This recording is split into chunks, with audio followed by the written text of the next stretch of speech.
अस्सलाम वालेकुम my YouTube family. उम्मीद है आप सब खैरियत से होंगे। मैं आज आपके लिए रमज़ान की रेसिपी लेकर आई हूँ जो मैं आप लोगों से शेयर करूंगी। मैं आज 4 तरह के पकोड़े आप लोगों को बनाना बताऊंगी और रमज़ान की आमद है, मेरी तरफ से आप लोगों को बहुत बहुत मुबारक हो। तो आए चलते हैं अपने पकोड़ों की रेसिपी की तरफ। और अगर आप लोगों को मेरी रेसिपी पसंद आए तो आप मेरे वीडियो पसंद आए तो लाइक करें, शेयर करें, सब्सक्राइब करें, बेल आइकॉन को प्रेस करें। और तो हम चलते हैं अपने किचन की तरफ। हाँ तो आए, हमें सबसे पहले जो पकोड़ों के लिए चाहिए होगा वो मेरे पास 1 कप बेसन है जिसको मैंने छान लिया। अच्छा, छानना बेहद जरूरी है वरना उसमें गुठलियां पड़ जाती है। तो हम इसका बैटर बनाएंगे और मैं इसको आपको साथ साथ बन के दिखा दूं कि हम बैटर में क्या क्या डालेंगे। मैंने 1 टीस्पून नमक लिया है, वो मैं ऐड कर रही हूँ। 1 टीस्पून मैंने चाट मसाला लिया है।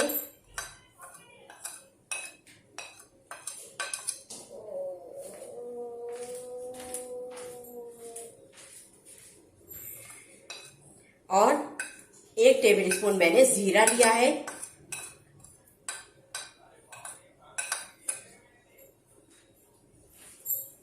और 1/4 चमचा मैंने इसमें जो बेकिंग पाउडर, वो बेकिंग सोडा डाला है। पाउडर नहीं डालना है, सोडा डालना है इसमें। अच्छा, हम इसको अच्छी तरीके से मिक्स कर देंगे।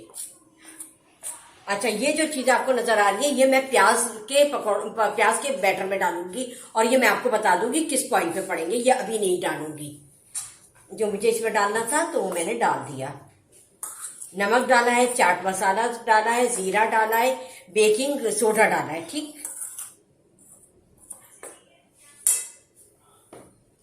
अच्छा, 1 टीस्पून मैं इसमें लहसुन और अदरक का दोनों का डालूंगी, यानी ½ टीस्पून लहसुन और ½ टीस्पून अदरक। ठीक है, तो 1 हो गया ये हमारे पास। हम इसको भी बहुत अच्छी तरीके से मिक्स कर लेंगे। ठीक है, हम लोगों को ये जो तैयारी होती है रोजे से असर के बाद हम ये तैयारियां शुरू कर देते हैं ताकि जरा बेसन अच्छी तरीके से टाइम लगा के हम फेंट लें। और जितना अच्छा बेसन फिटा होगा उतने ही अच्छे हमारे पकोड़े बनेंगे। अच्छा, अब ये हमने कर लिया और उसके लिए अब हमने मैंने 1 बैंगन लिया है, गोल था मेरे पास, ये मैंने गोल स्लाइस में काट लिया है। अच्छा, और जरा सा पतला काटना है, मोटा नहीं काटना है। हालांकि जरा सा मोटा भी हो जाएगा तो गल जाएगा, इसे कि बैंगन तो बहुत जल्दी गलता है। अच्छा, ये आलू के स्लाइस हैं, ये राउंड में ये है। अच्छा, आधा पाव मेरे पास ये पालक है। अच्छा, पालक के मैंने छोटे पत्ते लिए, आप चाहें तो बड़े भी ले सकते हैं। ठीक है, अच्छा, नमक आप अपने हस्बैंड से डालिएगा, मैंने 1 टीस्पून डाला है। अब हम इसका एक गाढ़ा सा थिक सा बैटर बना लेते हैं। हम इसको यहाँ रख देते हैं और हम इसको इधर कर देते हैं। ठीक, हम थोड़ा थोड़ा पानी डाल के इसका बैटर तैयार कर लेंगे।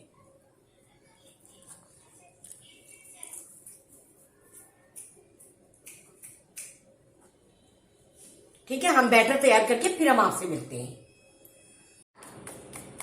हाँ तो देखिए, हमारा बैटर अच्छी तरीके से फिट गया है। और अब आप ये इसमें देख रहे होंगे जो हमने पानी डाला था और पानी के बबल्स किनारे पे आ गए, तो इसकी ये पहचान है कि हमारा बेसन जो है वो शाइन आ गया, शाइन आ रही है बेसन में और बबल्स बन रहे हैं, तो हमारा बेसन रेडी है। और एक और इसका तरीका है कि एक बोल में पानी लेकर उसमें एक वो उठा के बेसन का टिप उसके अंदर डाल दें आप, तो वो जब ऊपर आ जाएगा तो समझ लें कि बेसन हमारा रेडी है। तो अब हमारा बेसन रेडी हो गया है। अब हम इसके तलने की तलाई की तरफ चलते हैं। तो आए, हमने एक कढ़ाई में तेल डाल के पहले से प्री हीट करने के लिए रख दिया था। और आप लोग भी है ना, रमजान में थोड़ा टाइम कम होता है तो इसी तरह पहले से तेल रख दे ताकि वो अच्छी तरह से गर्म हो जाए और हमारा टाइम भी बच जाए। तो आए, हम ढकना हटाते हैं कि हमारा ऑयल जो है वो गर्म हो गया है। अब हम इसमें सबसे पहले आलू और बैंगन के पकौड़े डालेंगे। ठीक, अच्छा, बहुत से लोग बहुत बैटर जो है वो पतला कर देते हैं, तो वो कहीं से आलू पे से और या बैंगन पे से या पालक पे से हट जाता है। मैं इतना पतला नहीं करती, मैं थोड़ा थिक रखती हूँ ताकि पूरा कोट हो जाए। पूरा कोट होगा तो वो बहुत अच्छे लगेंगे। बिस्मिल्लाहिर्रहमानिर्रहीम।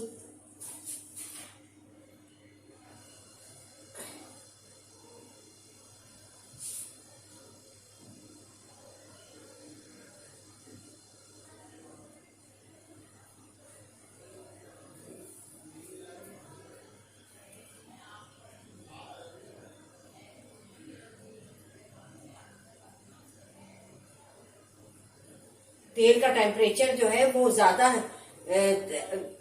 ना होने पाए कि हमारे जो है जल जाए और हम आलू अंदर से कच्चे रह जाए, पकोड़े जलने ना पाए।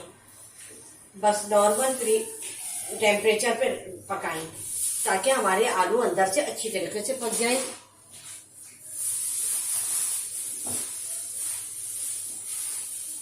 अच्छा, रमजान में लोग रोजाना पकोड़े बनाते हैं, होता है, सबके यहाँ होता है, लेकिन मैं सबको यही कहूंगी कि ना चीजें जो है चेंज कर करके बनाएं। कभी हमने पकोड़े बना लिए तो कभी हमने समोसे की तैयारी कर ली। मतलब रोजाना पकोड़े बनाने में भी बहुत दिक्कत होती है और टाइम की बचत के लिए कभी हम है ना समोसे हमारे बने हुए रखे होते हैं फ्रोजन, तो हम उनको तल लें। बस ये है मसला। अच्छा, मैंने आलू के डाल दिए हैं और अब मैं बैंगन के डाल रही हूँ।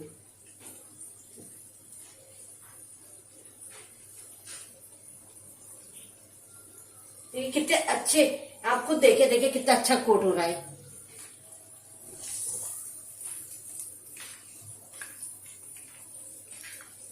खूब अंदर से आलू जो है गल जाए। हाँ, तो आए देखिए, ये हमारे पकोड़े हम इस पॉइंट पर उतार लेंगे कि कितने गोल्डन हो गए, हमें काले नहीं करने हैं। अच्छा, ये हाँ,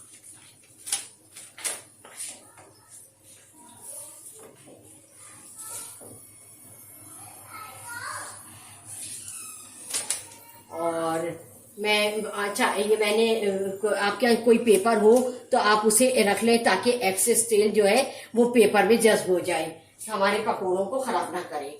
ठीक है। और हाँ, ये जो मैं पकोड़े बना रही हूँ, ये जो नई सीखने वाली बच्चियां हैं जो पहली दफा रमजान में अपनी वालदा का हाथ बटाएंगी, तो वो उनके लिए बेहद जरूरी है। मेरी इस रेसिपी को फॉलो करें, जरूर देखें। ठीक। अच्छा, ये मैं और दूसरा बैच डाल रही हूँ।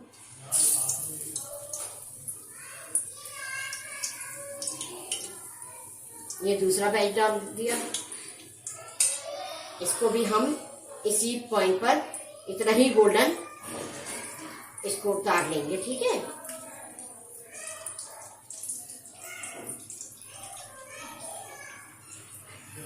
देखिए, इतना थिक करें कि हमारे जो है ना बैंगन में आलू में अच्छे से कोट हो जाए बैंगन, और कहीं से छूटे ना, ताकि बहुत से लोग है ना बिल्कुल पतला कर देते हैं और वो बैंगन में लगता नहीं है। हाँ, तो ये देखिए, हमारे बैंगन और आलू के पकौड़े तैयार हो गए हैं और अब हमारे पालक की बारी है। ठीक है। अब हम पालक डालेंगे और उसके बाद फिर हम प्याज के पकौड़े आपको दिखाएंगे। ठीक है। तो देखा आपने, हमारे आलू और बैंगन के पकौड़े रेडी हो गए। अब मैं पालक डाल रही हूँ और पालक को बहुत एहतियात से हमें डालना है, इस वजह से पालक बहुत नाजुक होती है, हमें कॉर्नर से इसको पकड़ना है। ये मैं अपने बिगनर्स बच्चियों के लिए बता रही हूँ ताकि उनको इस बात का ध्यान रहे। और हाँ, ये भी ध्यान रखिएगा कि कोई छींटे ना आए तेल में डालते वक्त। ठीक है।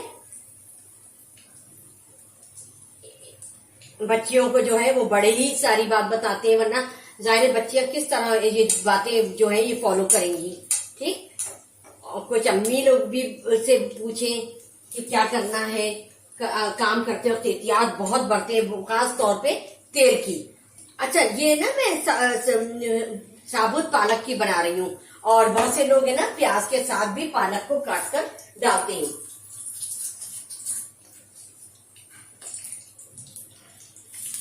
ये देखिए, ये बहुत जल्दी हो जाएगी। ये देखिए, पालक बहुत जल्दी हो जाती है। ये मैं पलट रही हूँ दूसरी साइड से।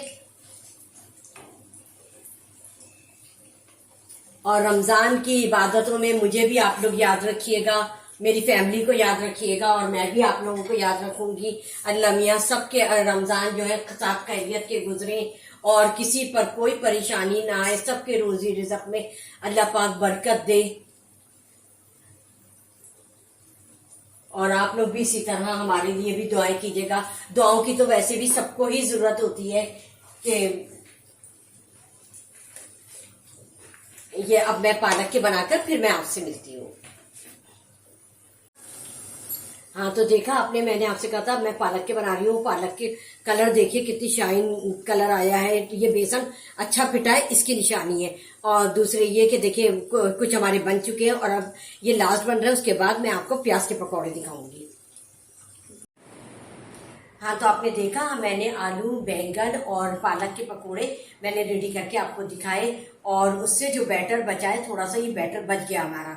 तो अब हम इसमें जो है प्याज, मैंने दो बड़ी सी प्याज ली थी, उसको चॉप कर लिया था, ना बारीक ना वो। अब और थोड़ी सी मैंने ये बंद गोभी ली है। अच्छा आप कोई भी सब्जी हम डाल सकते हैं और आप भी डाल सकते हैं, गाजर है या कोई भी आपके पास अवेलेबल है तो वो डाल दें, कोई ऐसा हार्ड एंड फास्ट रूल नहीं है। अच्छा प्याज थोड़ी सी मैंने 2 बड़ी ली थी, जरा सी ज्यादा पड़ेगी। अच्छा उसके बाद मैं इसमें 4 से 5 मैंने बारीक हरी मिर्चें काट के रखी थी, ये ऐड करूंगी। थोड़ा सा हरा धनिया, हैंडफुल, और मैं इसमें साबुत धनिया दरदरा सा मैंने इसको कूट लिया है। अच्छा मैंने भूना नहीं है इसलिए कि जब पकौड़े बनेंगे तो वो तो खुद ही फ्राई हो जाएगा उसी में। तो मैं ये इसमें धनिया डालूंगी। 1 टेबल स्पून मैंने धनिया लिया है और 1 टीस्पून मैंने जो है चिली फ्लेक्स ली है। इस वजह से मैंने एक ली है कि इसमें हरी मिर्चें भी गई हैं, इसमें चाट मसाला भी गया है। अच्छा चाट मसाला मैं डाल चुकी हूँ इसलिए मैंने ये रोक लिया, ज्यादा ना हो जाए। अच्छा अब हम इस बैटर को हाथ से करेंगे कि हमें आगे कितना बेसन और इसमें डालना है। हमारी प्याज जो है वो पानी छोड़ती है, हमें इतना पानी भी बहुत कम मिकदार में इस्तेमाल करना है। ये देखिए इसी में हमारा जो है कोटिंग हो रही है,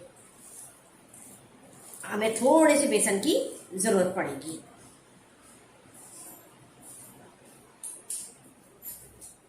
ये मैंने 2 टेबल स्पून के करीब बेसन ले लिया। अगर हमें और जरूरत होगी तो हम और डालेंगे, ठीक है।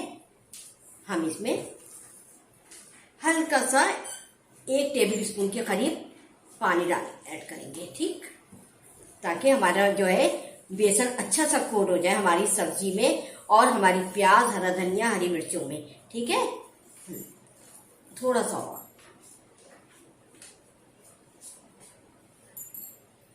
हम हाथ से जितना अच्छा कर सकते हैं, चमचे से हमारा इतना अच्छा कोटिंग नहीं होगी। अच्छा हम जरा सा पानी को थोड़ा सा मिकदार में रोक रोक के करेंगे। अब हम इसको अच्छी तरीके से फेंट के और इसकी कोटिंग करके फिर हम आपसे मिलते हैं। तो आए देखिए ये हमारा बैटर तैयार हो गया है और देखिए कितना थिक है, ये देखिए। हाँ ये, और अब हमारा तेल भी गर्म हो गया है। अब हम इसमें जो है पकौड़े डालेंगे। अच्छा आप चाहें तो इसमें छोटे छोटे आलू बिल्कुल बारीक बारीक काट के इसमें मिक्स कर सकते हैं। अब ये हम अपने पकौड़े गोल गोल डालेंगे और ये बहुत जबरदस्त पकौड़े बनते हैं। इसमें जो है वो क्या नाम है, बेसन जो है वो बहुत कम मिकदार में लगता है।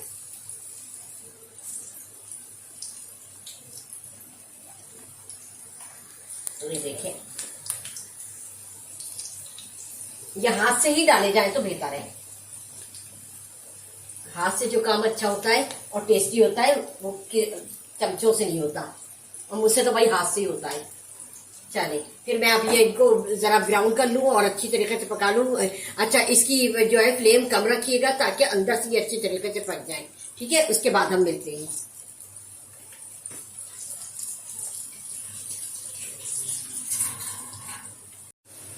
हाँ तो देखिए ये अब मेरे आखिरी पकोड़े जो प्याज के ये मैं निकाल रही हूँ। देखिए कितने गोल्डन, कितने अच्छे हुए हैं और कुरकुरे बहुत हैं, बहुत क्रिस्पी हैं। तो आप लोग भी बनाएं और मेरी इस रेसिपी को फॉलो करें। रमजान में बहुत मजा आने वाला है। ऐसे ही मुख्तलिफ पकोड़े आप बनाएं, और भी इंशाल्लाह ताला मैं पकोड़ों की तरकीब रेसिपी आपके लिए लेकर आऊंगी। अच्छा, ठीक है। अब हम इसको डिश आउट करके फिर हम आपसे मिलते हैं। हाँ, तो आपने देखा हमारे 4 तरीके के पकोड़े कितनी जल्दी और कितने अच्छे बने। और आपने देख सकते हैं 4 बैंगन के, आलू के और प्याज के, पालक के, ये सब मैंने बनाए। और ये खीरे का शरबत हमारे पास रेडी था पहले से। मैं इसकी रेसिपी आप लोगों को जरूर दूंगी इंशाल्लाह ताला। और ये केचप और मेरी हरी चटनी के साथ बहुत इंजॉय कीजिएगा। आप भी हरी चटनी, केचप और या रेड चटनी बनाएं। मैं आपको चटनियों की भी रेसिपी पहले दे चुकी हूँ और फिर इंशाल्लाह ताला लेकर आऊंगी चटनियों की रेसिपी। और अगर आपको मेरी ये रेसिपी पसंद आई है तो आप मुझे फीडबैक करके मुझे बताएं और इसको फॉलो करें। और आप लोग इसको फॉलो करें। मैं चलती हूँ, दुआओं में याद रखिएगा। अल्लाह हाफिज।